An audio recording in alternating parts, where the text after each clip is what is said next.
Debate now from the Hill. Republican Congressman Rob Wittman from Virginia and Democratic Congressman Adam Schiff from California. Gentlemen, thank you very much for joining us. What do you make of the framework of this agreement? Congressman Wittman, we'll start with you.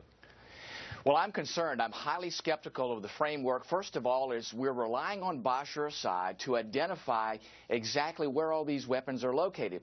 As you know, he's not very trustworthy. Secondly, how do you control these weapons once they're identified in the midst of a civil war? And then you're going to rely on a UN force to be part of that? Will U.S. boots on the ground be part of that UN force? And then thirdly, to dispose of these by the middle of 2014, I think that's a tremendous expectation, and I have deep concerns about being able to achieve the elements that are in this framework, and I look for more details to see exactly how this is going to be done. Again, I have very deep reservations about this. And Congressman Schiff, your reaction? Well, I think it's a positive step forward. It does have all the potential drawbacks that my colleague mentioned, but still, it's been the first path we've been able to see that not only would make sure that Assad never used chemical weapons again, but that these chemical weapon stockpiles wouldn't fall into the hands of Al-Qaeda, Al-Nusra, or Hezbollah when the regime falls. There's nothing that we've been able to do thus far that holds that promise. So yes, is it tough? Yes, is it in the middle of a civil war? Yes, will Assad try to delay and obfuscate and hide? Absolutely. But as we saw in Iraq with Saddam Hussein and the UN inspections there, they can be effective in ridding the country of these chemical weapons. And I think we need to give this every chance to succeed. Congressman Schiff, I'd like to read to you a statement from two of your colleagues, Senator Lindsey Graham and Senator John McCain, which they put out yesterday afternoon. It says, and I quote, "What concerns us most is that our friends and enemies will take the same lessons from this agreement. They see it as an act of provocative weakness on America's part. We cannot imagine a worse signal to send to Iran as it continues its push for a nuclear weapon." What do you make of that? Well, look, if your objective is to get the U.S. militarily involved to try to change the balance on the battlefield and decide the outcome of the Civil War, then this is a bad deal. But that's not the president's aim, and that's, I think, not where the American people want us to go. So this is a limited agreement focused on the chemical weapons issue.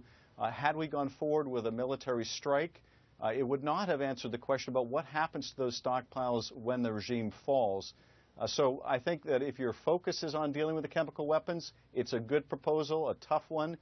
But if your goal, and I think that may be true for Senators McCain and Graham, is to go beyond that and decide the outcome, and you're willing to risk being entangled in the Civil War, then this is not the deal for you.